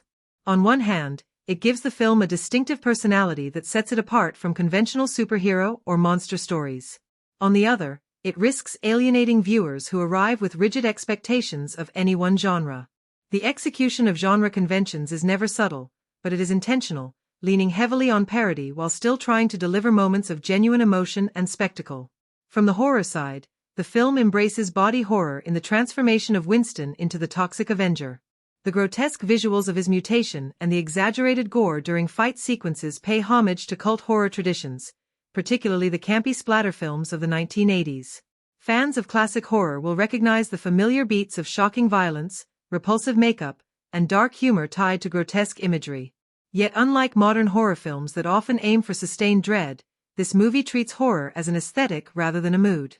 The gruesome moments are meant to entertain and amuse as much as to disturb, which fits the tone of the franchise but may disappoint viewers looking for serious terror. The action elements lean into absurd spectacle. Winston's battles are choreographed to exaggerate his monstrous strength, with fights that feel closer to comic book panels than realistic combat. Classic action beats are hit. The underdog transformation, the first major display of power, the confrontation with overwhelming odds, and the climactic showdown against a seemingly invincible foe. These sequences are energetic and fun, though sometimes inconsistent in pacing. Unlike polished Hollywood blockbusters, the film does not always aim for sleek choreography. Instead, it embraces clumsy chaos, staying true to its B-movie roots. This execution refreshes the genre by refusing to mimic big-budget superhero formulas, but it risks feeling sloppy to audiences who expect tightly staged battles. Comedy is where the film leans most heavily. Satirical exaggeration runs through nearly every line of dialogue and every villain encounter. Many horror and action clichés are turned inside out for laughs. For instance, villains are so cartoonishly evil that their dialogue plays more like a parody of corporate greed than a serious threat. This approach honors the franchise's original camp style while acknowledging modern audience tastes for self-aware humor.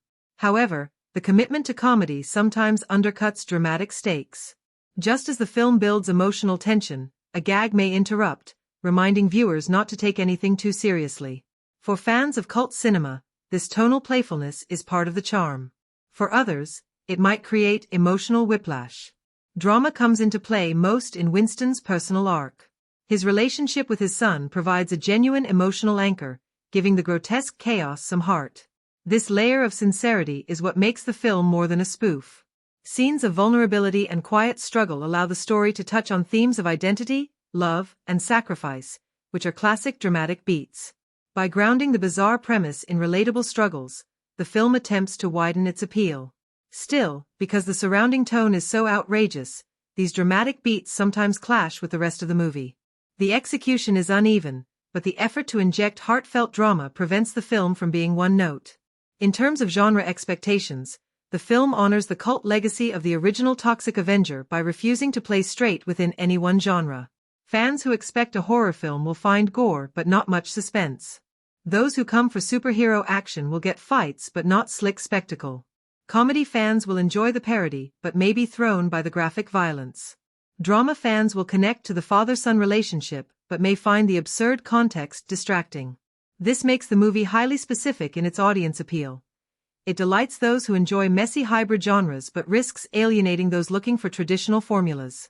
The movie does refresh genre conventions in some ways. By combining over-the-top gore with superhero tropes, it creates a unique spin on the origin story structure.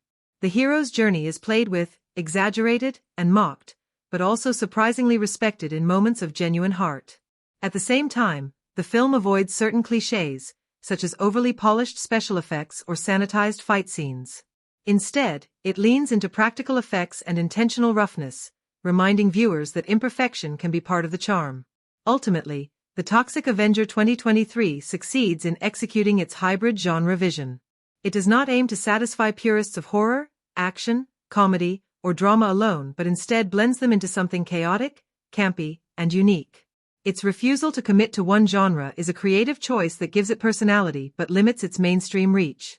For cult audiences, this execution feels refreshing, a return to the unapologetic strangeness of 1980s exploitation cinema. For general audiences, it may feel uneven or confusing. Whether delightful or alienating, the film's genre execution ensures that it stands out in an era where many movies play it safe.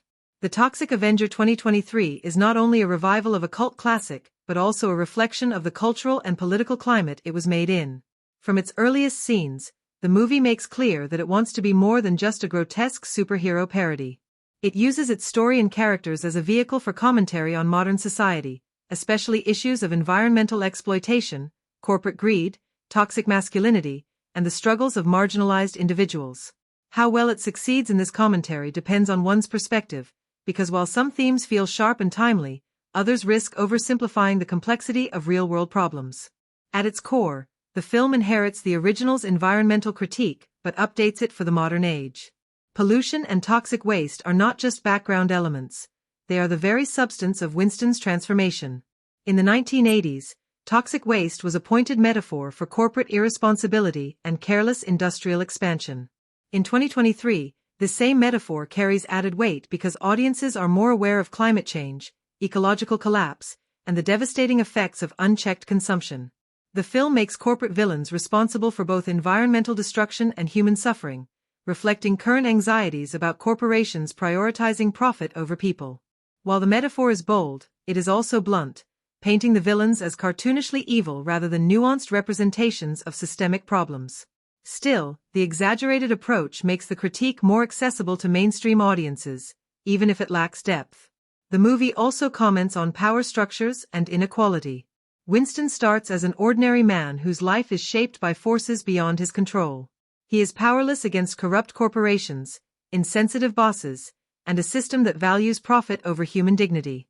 His transformation into the Toxic Avenger becomes a symbolic inversion of power, where the oppressed individual gains strength to fight back.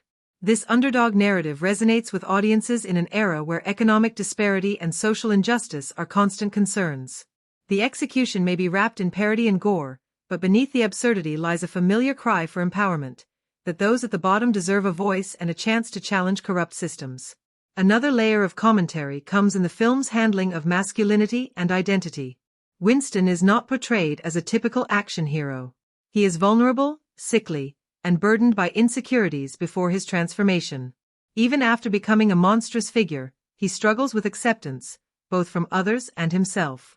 This speaks to broader questions of body image, disability, and how society judges people based on appearance or physical ability. The grotesque transformation becomes a metaphor for how individuals who do not fit conventional standards are marginalized, feared, or mocked. The film treats this with a mix of sincerity and satire, highlighting the pain of being different while also leaning into outrageous humor. Some viewers may find this balance thoughtful, while others may see it as too exaggerated to take seriously. The satirical tone extends to its portrayal of corporate culture and politics. Leaders in the film are not just corrupt but absurdly self-serving, representing a critique of modern capitalism's extremes. Their obsession with power and wealth is so inflated that it borders on parody, echoing real-world frustrations with political leaders or business moguls who appear disconnected from ordinary struggles. The problem is that by exaggerating so heavily, the film risks making the critique feel less impactful. It is easy to laugh at a caricature of a corrupt CEO, but harder to walk away with a nuanced understanding of how such systems persist in reality. Cultural commentary also emerges in the film's inclusivity and its acknowledgement of marginalized voices. The casting choices and diverse character portrayals suggest an attempt to modernize the franchise for today's audience. By showing characters from varied backgrounds and highlighting struggles that resonate beyond the usual white male superhero lens, the film positions itself as more progressive than its predecessor. At the same time, the humor occasionally pushes boundaries in ways that risk being seen as tone-deaf. Some gags flirt with offensive stereotypes, and while the filmmakers likely intended satire, not all viewers will interpret it that way. This creates a tension between the movie's progressive aims and its outrageous delivery. The film also comments indirectly on fandom and media culture. By reviving a cult classic, it speaks to the modern fascination with nostalgia and reboots. The story plays with this awareness by leaning into camp and excess, almost daring the audience to compare it with polished superhero franchises dominating cinemas today. In doing so, it offers a cultural critique of how mainstream entertainment has become overly sanitized, while this film proudly flaunts its rough edges and chaotic spirit. This self-awareness adds another dimension to its social commentary, positioning it as both a parody of the genre and a critique of the industry that created it. Ultimately, the social and cultural commentary in the Toxic Avenger 2023 is bold but uneven. It succeeds in highlighting issues of environmental destruction, systemic inequality, and the struggles of marginalized individuals, but it does so in exaggerated strokes that trade nuance for accessibility. Its satirical edge makes its points clear but sometimes risks trivializing serious subjects. For some viewers, the commentary will feel timely and refreshing, offering catharsis through absurd humor and grotesque justice. For others, it may seem tone-deaf, as if the film is using real social struggles as set dressing for entertainment. Whether one sees it as clever satire or careless parody depends largely on how much weight they expect a cult comedy horror film to carry in its messaging. Audience engagement is one of the strongest measures of how well a film resonates beyond the screen, and the Toxic Avenger 2023 is clearly built with this in mind. As a reimagining of a cult classic, it is packed with moments that shock, amuse, and provoke discussion, deliberately crafted to stick with viewers long after the credits roll. From outrageous gore to heartfelt character beats, the film balances absurd spectacle with touches of sincerity, creating an experience that is designed to be shared, debated, and rewatched. The most immediate form of engagement comes from the film's shocking transformation sequences. Winston's mutation into the Toxic Avenger is staged to maximize both horror and empathy. The grotesque details of his body changing, mixed with the tragic undercurrent of his suffering, are likely to make audiences gasp. It is an uncomfortable but fascinating moment, one that blends body horror with a sense of tragic rebirth. This duality makes it highly memorable, ensuring that it becomes a talking point for viewers who will debate whether the scene leans more toward shocking spectacle or symbolic commentary on human fragility. The action set pieces also function as signature crowd pleasers.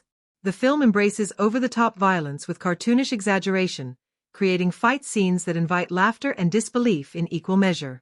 Limbs fly, villains meet absurdly gruesome fates, and the choreography mixes brutality with slapstick comedy. These moments are engineered to become GIFs, short clips, and viral reactions online because of their outrageous creativity. Fans of gore and dark humor will celebrate them, while others may find them excessive, but either way, they ensure strong audience reaction. In contrast to the spectacle, the film also contains quieter emotional hooks. Winston's struggle with identity and acceptance resonates with viewers on a personal level. Scenes where he confronts his reflection or hesitates to reveal himself to those he cares about carry an emotional weight that goes beyond parody. These moments give audiences something to empathize with, deepening investment in the story. Viewers are more likely to cry or feel emotionally moved here, particularly when the grotesque exterior is contrasted with his genuine vulnerability. It is these moments of sincerity that elevate the movie from being just a campy gore fest to something more layered. Comedy also plays a crucial role in audience engagement. The script is laced with absurd one-liners, visual gags, and satirical jabs at corporate greed and modern culture. These provide relief from the darker elements and ensure that the tone remains unpredictable. The blend of shock and laughter makes audiences more reactive, as they are never quite sure whether to brace for a grotesque scene or an outrageous joke. This unpredictability encourages lively discussion after the film, with fans debating which jokes landed best and which moments pushed boundaries too far. Another key area of engagement comes from the social commentary embedded in the narrative. By exaggerating corporate corruption, environmental destruction, and inequality, the film invites viewers to connect its grotesque satire to real-world issues. While the delivery may be cartoonish, it still provokes conversation. Audiences are likely to debate whether the film succeeds as satire or whether its exaggerated style trivializes serious issues. This tension makes the film fertile ground for discussion, ensuring it stays relevant in online spaces where fan theories, think pieces, and debates thrive. Rewatchability is another strength. The film is packed with visual details, hidden references to the original franchise, and Easter eggs that reward attentive viewers. Fans of the original will enjoy spotting nods to the 1980s version, while newcomers may find themselves drawn back to catch details they missed the first time. The chaotic set design, outrageous costumes, and background gags ensure that each viewing uncovers something new. This layered approach keeps audiences engaged beyond the initial shock value. The climax of the film is also designed to spark long-lasting discussion. Without relying on traditional superhero formulas, it builds toward a finale that mixes spectacle, tragedy, and dark humor. The unconventional resolution challenges audience expectations, leaving space for interpretation. Was it a victory, a satire of heroism, or a critique of society's inability to change? Such ambiguity ensures that the ending is debated long after the viewing experience, fueling fan theories and online discourse. The cultural positioning of the film as a reboot also adds to its engagement factor. Audiences will inevitably compare it to the original, debating whether it honors or undermines its legacy. This intergenerational conversation gives the film added life, particularly in online fan communities that thrive on comparing reboots and sequels to their cult predecessors. The film almost seems to encourage this by including deliberate callbacks while also pushing into new territory. In the age of social media, the Toxic Avenger 2023 is particularly well-suited for shareability. Its blend of grotesque visuals, absurd humor, and satirical commentary creates countless moments that can be clipped, quoted, or turned into memes. Scenes of outrageous violence will be shared for their shock value, while emotional beats may become the subject of fan edits that highlight Winston's tragic journey.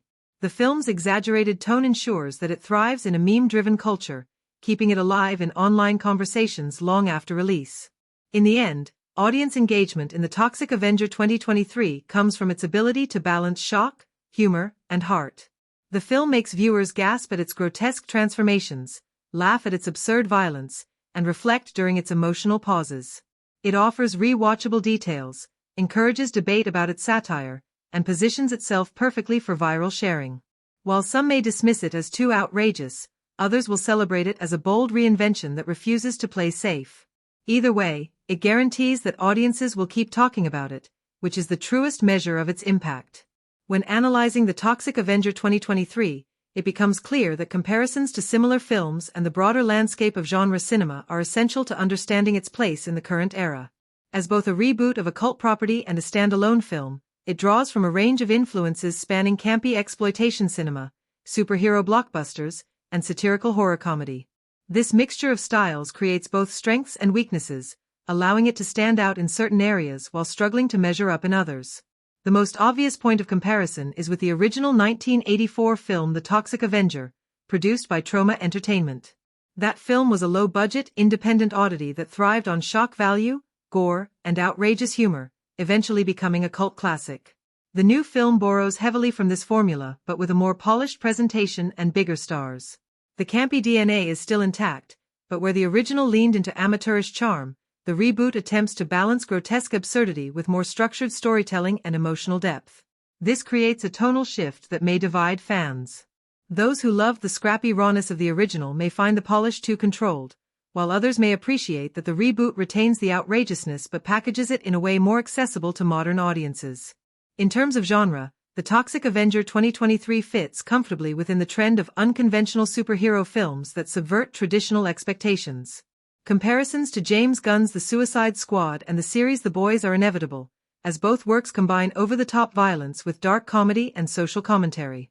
Like those projects, The Toxic Avenger uses gore and satire to critique corruption and inequality. However, while The Boys leans into biting realism within its exaggerated world, and The Suicide Squad thrives on quirky ensemble energy, The Toxic Avenger often feels more cartoonish.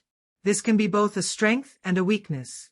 On one hand, it distinguishes itself by embracing a grotesque slapstick tone that others avoid. On the other, it may fail to achieve the same narrative cohesion or sharpness of commentary that those projects deliver. Another relevant comparison is with Deadpool, a franchise that similarly combines graphic violence, self-awareness, and comedy in a superhero framework. Deadpool's fourth wall-breaking humor and anti-hero protagonist paved the way for more irreverent takes on the genre.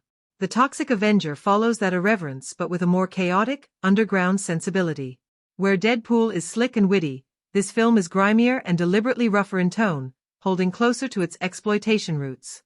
Fans who appreciate Deadpool's polished humor may find this film's crude absurdity less appealing, but others will celebrate it as a refreshing throwback to less sanitized genre filmmaking.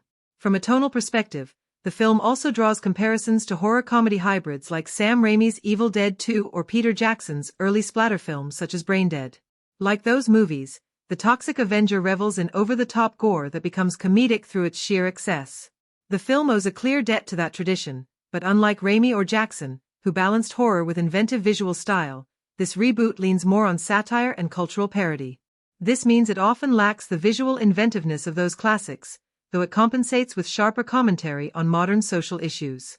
Considering the director Macon Blair's previous work, particularly I Don't Feel at Home in This World Anymore, there is a noticeable continuity in themes. Blair's earlier film explored ordinary individuals pushed to extremes by a corrupt, indifferent world. The Toxic Avenger echoes this through Winston's tragic transformation into an accidental anti-hero. However, the execution here is far louder, gorier, and more absurd than Blair's earlier, more subdued indie sensibilities. The comparison highlights both growth and compromise. Blair's ability to handle underdog protagonists shines through, but his shift to larger-scale grotesque spectacle may not capture the same grounded emotional resonance.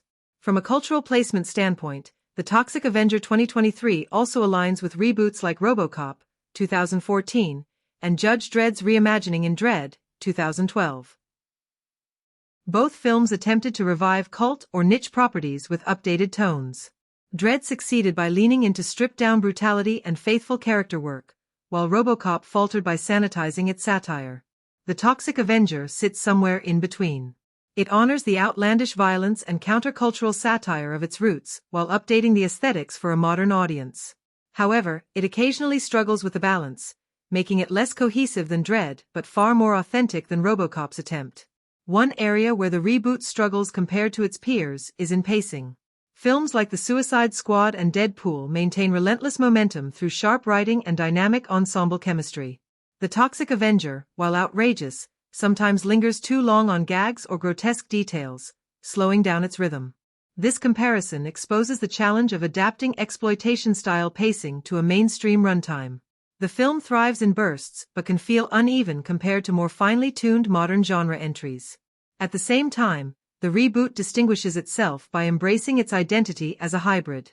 Unlike straightforward superhero films, straightforward horror, or straightforward comedy, The Toxic Avenger exists as a chaotic fusion. This makes it harder to categorize but also makes it unique. Its willingness to lean into absurdity while still delivering moments of sincerity sets it apart from many genre contemporaries. While it may not reach the artistic refinement of films like Joker or the sharp satire of The Boys, it succeeds in preserving a niche identity that refuses to conform fully to mainstream expectations. Ultimately, placing The Toxic Avenger 2023 alongside its genre peers highlights both its strengths and limitations. It borrows smartly from cult horror comedies, exploitation cinema, and subversive superhero narratives, but it also shows the strain of trying to balance camp with commentary. It does not fully outdo its influences in ambition or execution, yet it carves a place for itself as a strange, messy, but memorable entry in the larger conversation about what superhero and horror hybrids can be. In that sense, it thrives not by surpassing its peers but by standing out as an unapologetically bizarre alternative.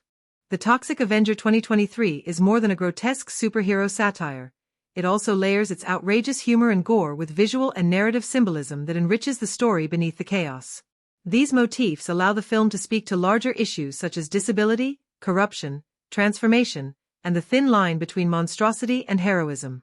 By examining the symbols and metaphors embedded in the story, viewers can uncover deeper meanings that may not be immediately obvious but add significant texture to the film. The most striking metaphor is Winston's transformation into the Toxic Avenger itself. His mutation after being submerged in toxic waste is not just a plot device but a symbolic rebirth. In his normal life, Winston is powerless, terminally ill, and overlooked by a society that values him only for his labor. Once transformed, his body becomes grotesque and deformed, yet it grants him the strength to fight corruption. This duality functions as a metaphor for empowerment through suffering. The very toxicity that destroys him physically also gives him purpose. His monstrous form represents how marginalized individuals are often dismissed or ridiculed until their pain is weaponized. The toxic sludge becomes a stand-in for the destructive forces of corporate greed and environmental negligence, transforming victims into unwilling symbols of resistance. The repeated presence of mirrors throughout the film underscores Winston's struggle with identity. Before his mutation, mirrors reflect his weakness and frailty, emphasizing his loss of dignity as his illness consumes him. After becoming the Toxic Avenger, shattered or distorted reflections become a recurring motif, symbolizing how he no longer recognizes himself. These visual cues force the audience to consider what defines a person's worth: physical appearance or inner morality. The cracked reflections also hint at society's fractured perception of disability and disfigurement, exposing biases about what bodies are considered valuable or heroic. Color plays a subtle but important symbolic role in the film. Toxic green, unsurprisingly, becomes the dominant hue tied to mutation, corruption, and chaos. This color saturates key scenes, from the neon glow of the sludge to the aura surrounding Winston during his most violent outbursts. The green functions as a metaphor for contamination, not just environmental, but moral and societal. In contrast, moments of warmth and humanity are often bathed in soft yellows and golds, especially in flashbacks with Winston's son or in tender exchanges with those who support him despite his monstrous appearance. The color contrast reinforces the film's central tension between decay and hope, between a poisoned world and the small sparks of human connection that still survive within it. Weapons and tools also serve as metaphors throughout the film. Winston's mop, which becomes his unlikely weapon of choice, is more than a quirky visual gag. As a janitor, Winston once wielded the mop in service of others, cleaning up messes for people who barely acknowledged him. After his transformation, the mop becomes a symbol of empowerment. He uses it to clean up corruption in the most literal and violent sense, turning a symbol of servitude into an instrument of justice. The mop embodies his reclamation of dignity and agency, suggesting that even the tools of the powerless can become powerful when reimagined. The recurring motif of toxic waste barrels scattered throughout the film extends beyond their function as background props. They symbolize unchecked industrial greed and the way corporations poison both the environment and society for profit. Each barrel is a reminder of systemic negligence, and their omnipresence in the setting conveys how deeply corruption has seeped into the world. In scenes where Winston fights corporate goons in industrial facilities, the barrels act as silent witnesses, reinforcing the idea that the environment itself is a victim alongside the marginalized people it endangers. There is also metaphorical weight in the grotesque humor and body horror scattered throughout the film. Limbs ripped off and exaggerated mutations are not just for shock value but also act as a grotesque mirror to the ways power deforms individuals and institutions. When villains are mutilated in cartoonishly violent ways, it reflects the twisted consequences of their own corruption. The absurdity of the gore becomes a metaphor for the absurdity of a society that normalizes exploitation until it spirals into grotesque extremes. The relationship between Winston and his son carries emotional symbolic undertones. Despite Winston's monstrous appearance, his interactions with his son remind the audience that love and familial bonds transcend physical form. His grotesque exterior becomes a metaphor for all the barriers, social, physical, and emotional, that parents sometimes fear will prevent them from being accepted by their children. The fact that his son still recognizes and loves him serves as a powerful statement about unconditional acceptance and the human capacity to see beyond surface appearances. Another layer of symbolism lies in the recurring corporate logos and branding that appear in the film's satirical set design. These logos, plastered across factories, hospitals, and even schools, act as visual metaphors for the suffocating influence of capitalism. Their omnipresence mocks how profit-driven entities seep into every aspect of daily life, commodifying health, safety, and even survival itself. Winston's battle against these forces is not only physical but symbolic, as he resists becoming another cog in the machine of exploitation. The film also uses unresolved symbolism in its conclusion. Certain motifs, such as the barrels of toxic waste and the glowing green sludge, remain present without being fully cleaned up. This deliberate choice suggests that corruption and exploitation are not problems that can be neatly erased by one hero's efforts. The unresolved imagery forces viewers to grapple with the reality that systemic issues linger beyond the scope of one story, echoing back into the real world. In the end, the Toxic Avenger 2023 embeds its outrageous comedy and gore with meaningful symbolism. From the mop as a reclaimed tool of empowerment, to mirrors reflecting fractured identity, to toxic green as a signifier of both corruption and rebirth, the film is filled with metaphors that elevate it beyond shock value. These symbols remind audiences that beneath the camp lies a story about resilience, identity, and the cost of living in a poisoned society. The Toxic Avenger 2023 does not exist in isolation. It is both a reboot of one of the most iconic cult films from the 1980s and a continuation of Troma Entertainment's irreverent tradition of low-budget, transgressive cinema. Examining its place within the larger franchise and historical context helps explain its creative choices, Easter eggs, and cultural relevance. The original Toxic Avenger, released in 1984, was a product of the VHS boom and the era of grindhouse cinema. With its mix of campy violence, grotesque humor, and satire of corporate greed, it became Troma's flagship property. Over the years it spawned sequels, an animated children's series called Toxic Crusaders, comic books, and even stage adaptations. Its cult following grew because it represented something both rebellious and oddly charming, an underdog story told through the lens of outrageous exploitation filmmaking. The 2023 film acknowledges this legacy while reimagining the material for a modern audience. One of the key ways the 2023 version ties into the franchise is through its callbacks to iconic imagery. Winston's transformation in the toxic sludge is staged in a way that echoes the original Melvin Junko's accident, though with updated visual effects and darker undertones. His mop as a weapon is also retained, functioning as a deliberate nod to the original while being reinterpreted as a symbol of empowerment rather than slapstick. Longtime fans will also recognize subtle references in background props, such as signage featuring the name Tromaville, a fictional town that has served as the satirical backdrop of many Troma films. These Easter eggs reward viewers who know the history while not alienating newcomers who can enjoy the film on its own. The film also situates itself within the broader legacy of superhero cinema. The 1984 original parodied the macho heroism of films like Rambo and The Terminator, while the 2023 film clearly aims its satire at the modern wave of glossy comic book blockbusters. The grotesque violence, lowbrow comedy, and anti-corporate messaging are intentionally positioned as an antidote to the sanitized spectacle of mainstream superhero franchises. In this sense, the film's historical context is not just about its relationship to trauma but also its commentary on what superhero stories have become in the 21st century. The Toxic Avenger now plays as a parody of Marvel and DC dominance, proving that there is still room for rebellious, subversive takes on hero mythology. In terms of continuity, the 2023 reboot is not directly linked to the original series in terms of narrative.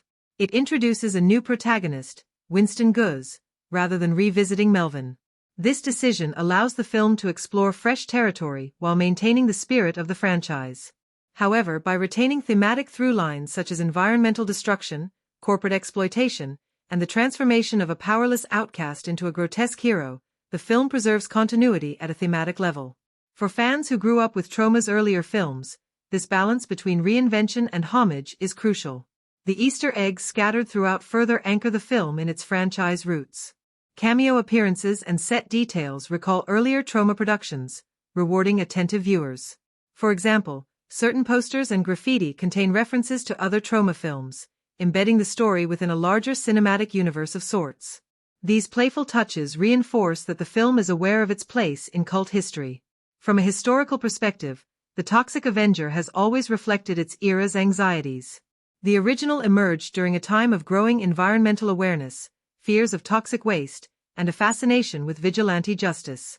The 2023 version updates those anxieties for the present, focusing on issues such as corporate monopolies, medical exploitation, and the dehumanizing effects of profit-driven systems. By shifting the emphasis from small-town bullies and sleazy businessmen to larger, systemic villains, the reboot modernizes the allegory for contemporary audiences. The toxic waste now feels less like an isolated accident and more like a metaphor for global corruption and environmental collapse. Another dimension of the historical context lies in how the 2023 film reframes disability representation. The original, though beloved, often leaned into cruel jokes and insensitive humor about Melvin's transformation. In contrast, the reboot attempts a more nuanced approach, presenting Winston's illness and disfigurement with empathy while still embracing the absurdity of the genre. This shift reflects broader cultural changes in how cinema approaches marginalized characters, indicating an awareness of contemporary discourse while still honoring the franchise's outrageous tone. The question of legacy is also significant. The original Toxic Avenger became a cult classic precisely because it did not conform to Hollywood standards. The reboot enters a vastly different cinematic landscape where streaming platforms, reboots, and nostalgic properties dominate. Its existence speaks to the enduring cultural footprint of Troma's work. Whether or not the new film spawns sequels, it secures the Toxic Avenger's place in cinematic history as a character who refuses to disappear, adapting to new generations and contexts. Ultimately, the Toxic Avenger 2023 functions both as a standalone reinvention and as a love letter to the bizarre franchise that birthed it. For newcomers, it provides a grotesque, satirical superhero story with modern resonance. For longtime fans, it offers callbacks, Easter eggs, and a reaffirmation of Troma's rebellious spirit. In both cases, it serves as a reminder of how exploitation cinema, once dismissed as trash, continues to influence and challenge mainstream film culture. When discussing the Toxic Avenger 2023, it is important to look beyond its narrative and performances and examine the financial aspects that shape how a film is perceived. The production budget, marketing strategy, and eventual box office performance all reveal not only how the film was made but also what its chances are for commercial success in a crowded marketplace. Unlike traditional superhero blockbusters that boast enormous budgets in the hundreds of millions, the Toxic Avenger operates on a very different playing field, yet that contrast is part of its identity and appeal. The reported production budget for the Toxic Avenger 2023 is estimated to be around $12 to $15 million. This places the film in the mid-tier independent space, far removed from the massive spending of Marvel or DC but significantly larger than the original Troma films, which were famously made on shoestring budgets. The 1984 version of the Toxic Avenger was reportedly produced for under $500,000, which makes the jump in production scale striking. The new budget reflects a balance between honoring the cult roots of the franchise and delivering a film polished enough to attract modern audiences who expect a certain level of production quality. On screen, that budget translates into a mix of practical effects, stylized violence, and deliberate camp aesthetics. The film does not attempt to disguise its grindhouse heritage with glossy visual polish. Instead, it uses its budget to amplify grotesque set pieces, carefully choreographed fight sequences, and surreal world building. Compared to its modest cost, the movie often looks more expensive than it actually is, thanks to creative production design and strong use of lighting and atmosphere. The film's visual style is exaggerated and theatrical rather than hyper-realistic, which allows it to stretch its dollar further. Casting choices also reflect a smart allocation of resources. By hiring Peter Dinklage in the lead role and Elijah Wood in a supporting villain role, the film secures recognizable talent that draws attention without breaking the budget. Dinklage's presence, in particular, gives the project credibility and attracts press coverage, while the supporting cast is filled with strong character actors who deliver memorable performances without commanding blockbuster salaries. This strategy keeps costs controlled while ensuring star power. Marketing for the Toxic Avenger has leaned heavily on its cult legacy. Trailers, posters, and promotional events emphasize the film's connection to Troma's rebellious past, aiming to attract both loyal fans and curious newcomers. Rather than spending excessively on global marketing campaigns, the distributors are relying on festival buzz, word of mouth, and viral promotion to build interest. The film's premiere at genre festivals has already helped establish it as a conversation piece, creating an underground buzz that money alone cannot buy.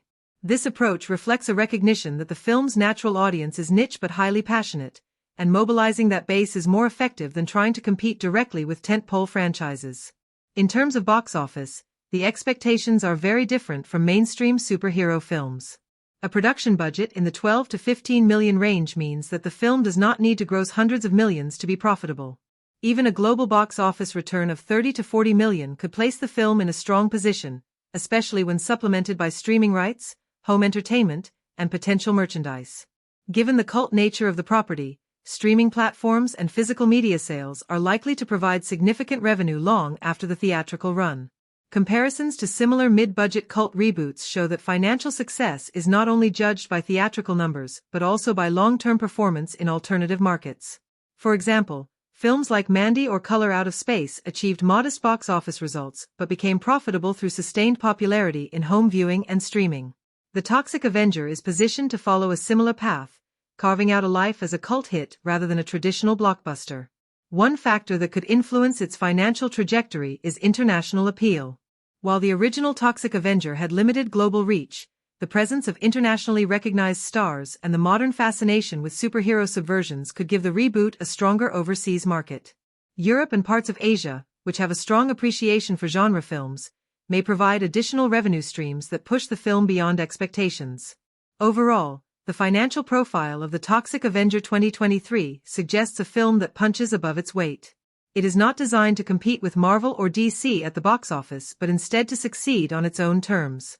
With a modest budget, clever marketing, and reliance on cult appeal, it positions itself for profitability through alternative revenue streams and long-tail success.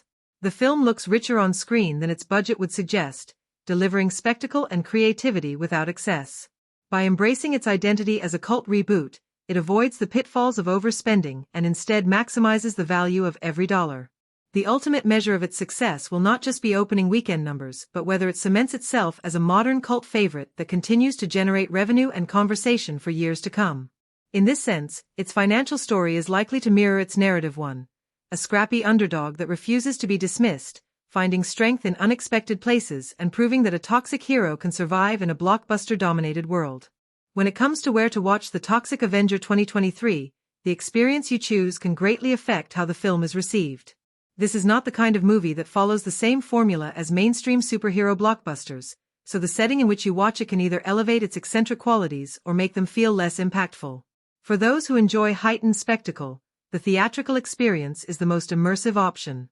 The film thrives on exaggerated visuals, over-the-top gore, and dark humor, all of which benefit from a big screen and surround sound.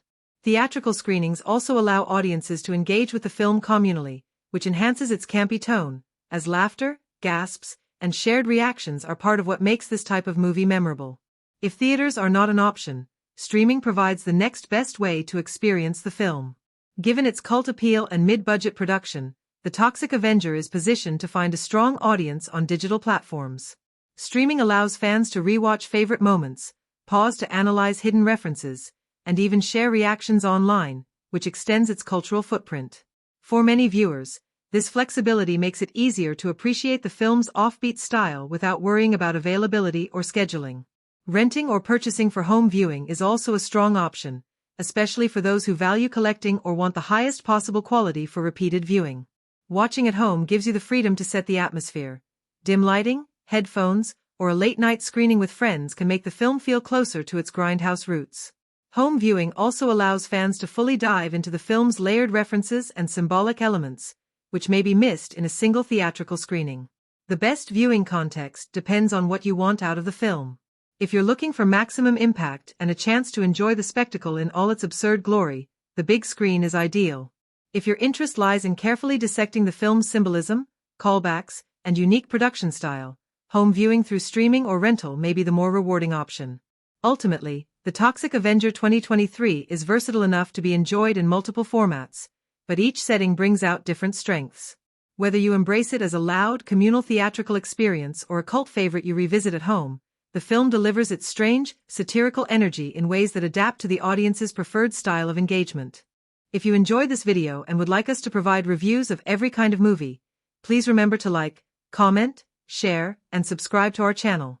Have a great day, and we'll see you in the next video. Goodbye.